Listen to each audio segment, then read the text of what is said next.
Okay, you actually, again, when I say again, you appealed to Philo and gave the misleading impression that Philo thinks that the word is not personal but a rational principle.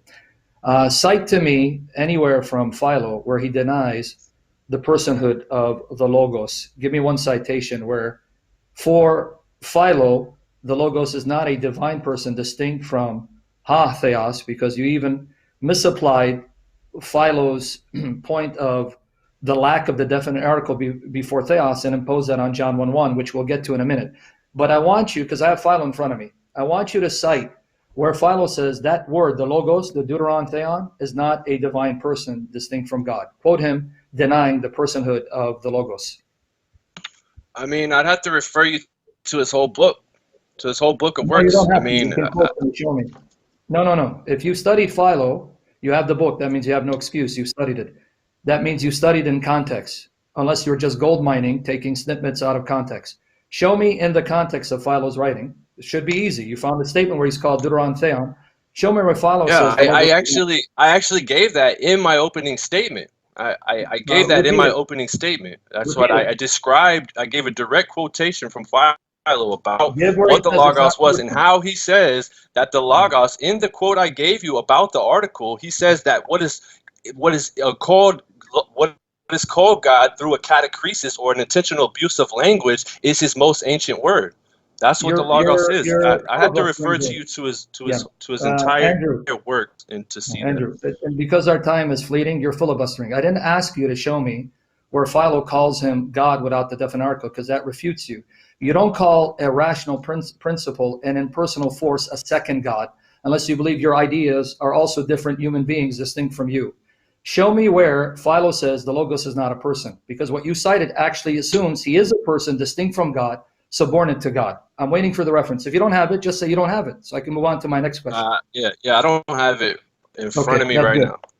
All right. Secondly, John 1:1, you tried to depersonalize the word and saying it's simply God's rational principle or his idea that then became embodied in Christ. Turn to me to John 16:25-31. Turn to John 16:25-31. Now I can read it for you, and I want your take on this because I'm going to read it. I know it's going to eat up my time, but still, this is important because I need to deal with your distortion of John. John 16:25-31.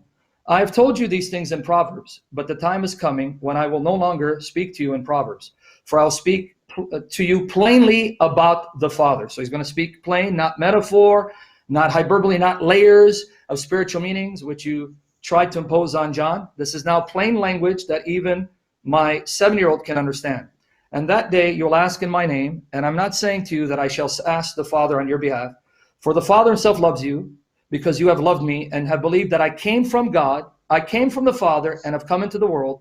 As I said, I am leaving the world and I'm going to the Father. Now, before I finish the rest of it, do you know what the Greek construction is, going to the Father, specifically to the Father? You know what it says in Greek? Yeah. Greek construction? And what I just read, let me repeat it. And I'm going to the Father, the phrase to the Father. Do you know what the Greek construction is? What the words are?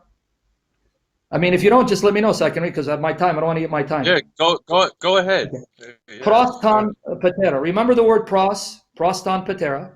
His disciples said to him, yes, now you are speaking plainly with no figure of speech. Now we know that you know everything and do not need anyone to question you. By this, we believe that you came from God. So Jesus speaking plainly and the plain words of Jesus made them realize you did come from God. So here's my question to you. Do you believe that Jesus is going to the Father was personal, that he went to the Father as a person or as an idea? Because he says, I'm going to the Father. Now, let me repeat what I'm not saying. I didn't say going back, because I know you Unitarians make a big deal that the word back is not in the Greek. Pay attention to my question. Going to the Father, did he actually go to the Father as an actual person or as an idea? He went to the Father as a person. Is he a person? Is he a person in heaven or is he an idea? Right now? Yes, when he left. Obviously, he's still in heaven unless you don't believe he's in heaven. He's a person, but what you're doing is you're failing to see the context here. What I'm doing, the context is going to refute you. Before you assume what I'm doing, so you said yes. So now here's my question to you. Since the going to the Father is personal, he went there personally, actually, not as an idea.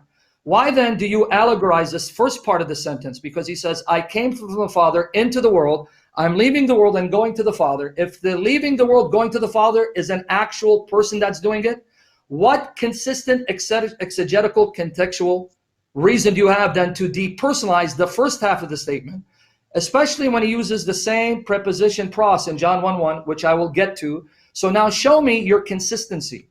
The going to the Father is actual, but the first half in the same context, that's plain language. Notice, plain language, not metaphor. So don't try to allegorize or spiritualize it.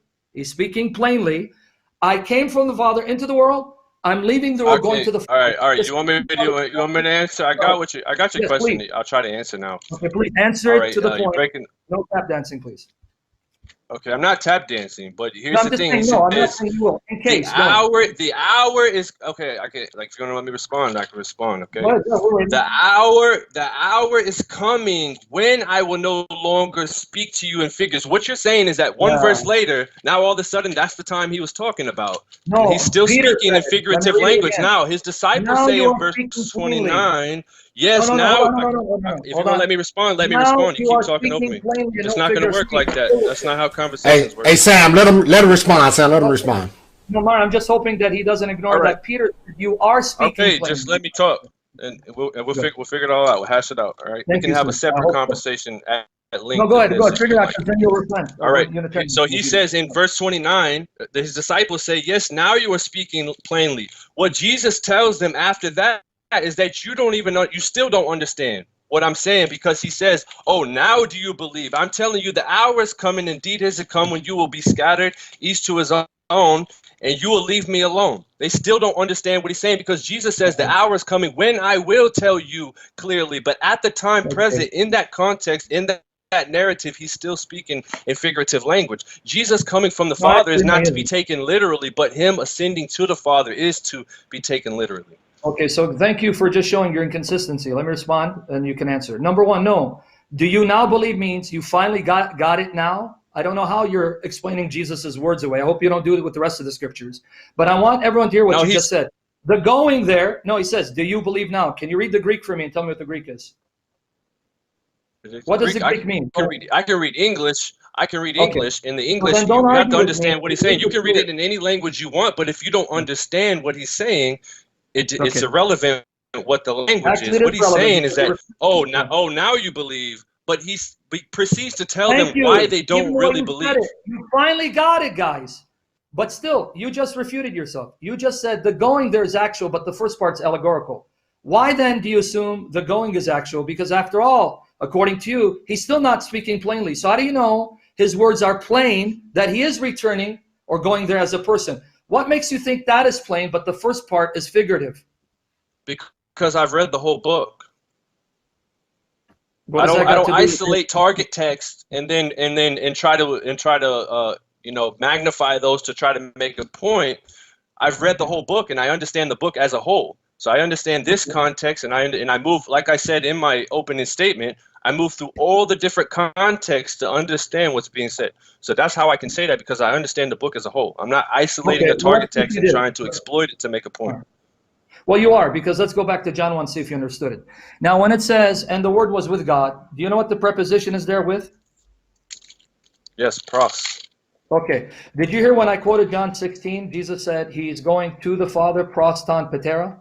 And in John 13:3, another passage, well, let me tie it in so you can see where I'm going with this. In John 13, verse 3, Jesus again uses, uses similar language. Jesus, knowing that the Father had given all things into his hands, and that he came from God and was going to God. Going to God, the word to God is pros ton theon. So you just admitted the going to God, the pros ton theon, pros ton patera, means he's going there as an actual person in fellowship with God. On what contextual exegetical basis do you then depersonalize pros in John 1:1 and 2? Let me explain my question again. If it says the Word was with God, pros ton theon, and then later in the narrative, the historical Jesus says, I'm going pros ton theon, same Greek construction, pros ton patera, it's same with the difference, instead of saying God, he's saying Father, making it explicit, the identity of that God. You just admit that part, he is going there as an actual person to have fellowship with God. What contextual exegetical basis do you have to then depersonalize the fellowship between the Logos and God, when that preposition and a similar, if not same construction of John 1:1 and 2 is used elsewhere to refer to an actual person going to be with another person to have actual fellowship with? Because you have to understand the prologue as part of the whole book. The prologue is an introductory section that's apart from the whole book. So you have to understand and make sense and find fluidity within the prologue. You have to understand what it means. Okay, so you're trying to say because pros means this here that it means pros there, and that's a problem. And I believe that's the root of your problem. All right, that's time right there. That's time.